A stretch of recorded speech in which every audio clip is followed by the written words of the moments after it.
नमस्कार. कोल्हापुरी तडका या चॅनेलवरती मी स्वाती तुम्हा सगळ्यांचं मनापासून स्वागत करते. चला तर एक सिक्रेट पदार्थ टाकून दिवसभर कुरकुरीत क्रिस्पी असे राहणारे वडे करणार आहोत.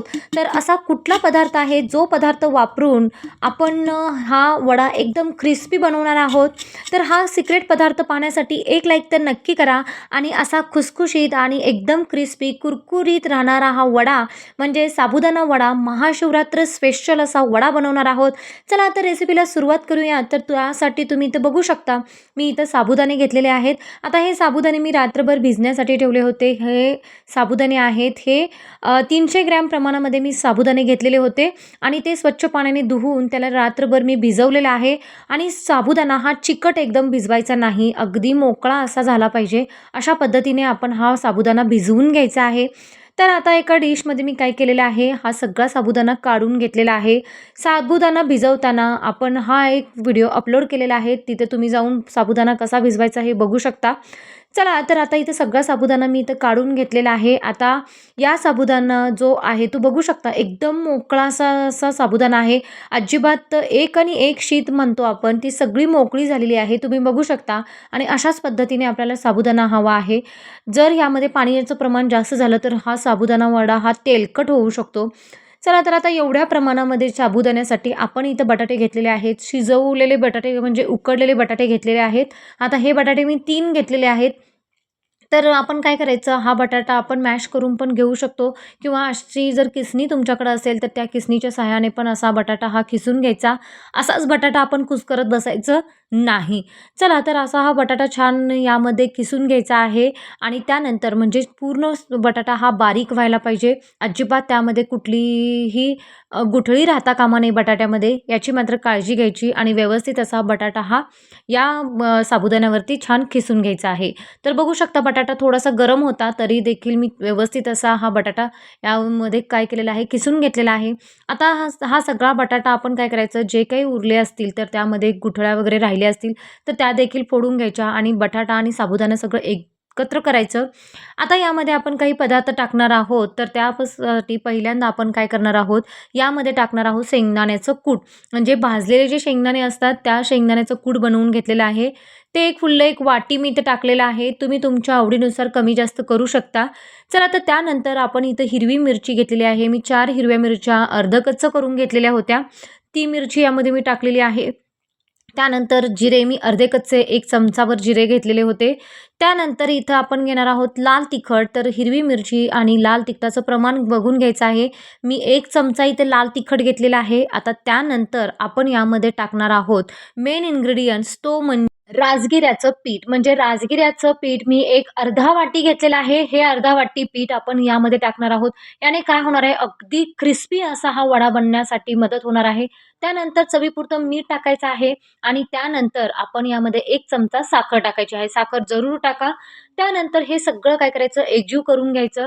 यामध्ये तुम्हाला कोथिंबीर हवी असेल तर ते देखील तुम्ही टाकू शकता. यातले काही पदार्थ तुम्ही उपवासासाठी खात नसाल तर ते स्किप केलं तरी चालू शकतं. म्हणजे जिरे, कोथिंबीर काही जण खात नसतात तर ते नाही टाकलं तर काही हरकत नाही. असं करून आपण हे सगळे पदार्थ टाकून काय करायचं, हे सगळं मिश्रण एकजीव करून घ्यायचं आहे. राजगिरा पीठ वापरलेलं आहे त्यामुळं तर आपले हे वडे क्रिस्पी बनण्यासाठी मदत होणार आहेत आणि दिवसभर जर तुम्ही असंच हे वडे ठेवले तरी देखील हे वडे क्रिस्पीच राहणार आहेत, याची गॅरंटी देते. चला तर अशा पद्धतीने हे सगळं एकजीव करून घेतलेलं आहे. आता काय करायचं, हाताला थोडंसं तेल लावून घ्यायचं आणि त्यानंतर आपण ह्याचे छोटे-छोटे गोळे असे हातावरती थोडेसे गोळा करून घ्यायचा आणि हातावरती थापून घ्यायचा. मी इथे व्हिडिओमध्ये दाखवते. अशा पद्धतीने तुम्ही हे वडे करून घेऊ शकता. तुम्हाला कितपत लहान मोठे हवे आहेत यावरती तुम्ही हे वडे थापून घ्यायचं आहे. आता काय करायचं, थोडासा वडा थापला की लगेचच यावरती आपण तीळ भुरभुरूया, म्हणजे अगदी दिसायलाही सुंदर दिसेल आणि चव देखील अगदी भन्नाट लागेल. याकरता थोडे-थोडे तीळ भुरभुरायचे म्हणजे अगदी खमंग आणि एकदम चविष्ट असे हे वडे बनतात. तर अशा पद्धतीने मी तुम्हाला दुसरी एक स्टेप दाखवते. असाच वडा आपण हातावरती घ्यायचा आहे, थोडासा थापून घ्यायचा लगेचच. तीळ हातावरती घ्यायचा आणि गोल-गोल आपण प्रेस करून मस्त असा तो वडा थापून घ्यायचा आहे.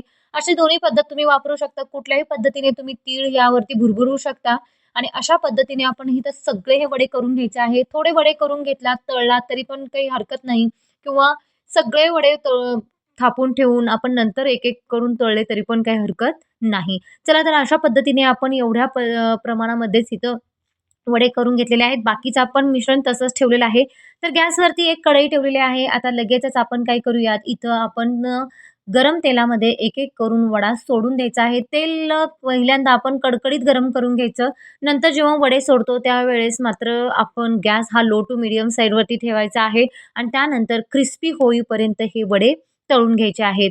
लगेचच उलट-पालट करत बसायचं नाही. म्हणजेच काय, जेव्हा आपण वडा सोडतो तेव्हा उगाचच लगेचच त्याला उलट-पालट करायचं नाही. जसजसे त्यातले बुडबुडे कमी होतात पूर्ण, नंतर आपण उलटायचं आहे. म्हणजे वडा पलटी करून घ्यायचा आहे. जर आपण हा वडा उगाचच सारखं-सारखं जर पलटी-अल्टी करत बसलो, तर अजिबात हा वडा व्यवस्थित तळला जाणार नाही आणि तेलकट होण्याची पण शक्यता असते. चला तर अशा पद्धतीने हे वडे आपण क्रिस्पी होईपर्यंत, छान असे कुरकुरीत होईपर्यंत तळून घ्यायचे आहेत. तर बघू शकता तुमच्या कढईमध्ये जितके वडे मावतात तितके तुम्ही वडे हे सोडून तळून घेऊ शकता. तर बघू शकता अतिशय भन्नाट असा कलर आलेला आहे. याच्यावरती थोडेसे तीळ भुरभुरले आहेत. त्यामुळं तर हा वडा अगदी दिसायला सुंदर झालेला आहे. अशा पद्धतीने आपण इथे सगळे हे वडे काय करणार आहोत, तळून घेणार आहोत. तर यामध्ये आपण राजगिऱ्याचं पीठ वापरलेलं आहे, बटाटा वापरलेला आहे. यामुळे हे जे वडे आहेत, ते वडे अगदी क्रिस्पी बनणार आहेत. तर तुम्ही इथं साबुदाणा भिजवताना याच्यामध्ये पाण्याचं प्रमाण जास्त ठेवायचं नाही. एकदम पण असा मऊ म्हणजे अ, जास्त असं पाणचट म्हणजे चिकट असा जर हा साबुदाणा भिजवून घेतला, तर हा वडा तेलकट होण्याची शक्यता असते. त्यामुळं साबुदाणा भिजवायचा आहे, पण कसा एकदम सुटसुटीत असा हा साबुदाणा भिजवून घ्यायचा, म्हणजे वडे अजिबात तेलकट होत नाहीत आणि कुरकुरीत होण्यासाठी मदत होते. चला तर अशा पद्धतीने आपण इथं हे वडे तळून घेणार आहोत. तर बघू शकता अगदी क्रिस्पी आणि मस्त भन्नाट असा कलरचे इथं वडे हे बनून तयार झालेले आहेत.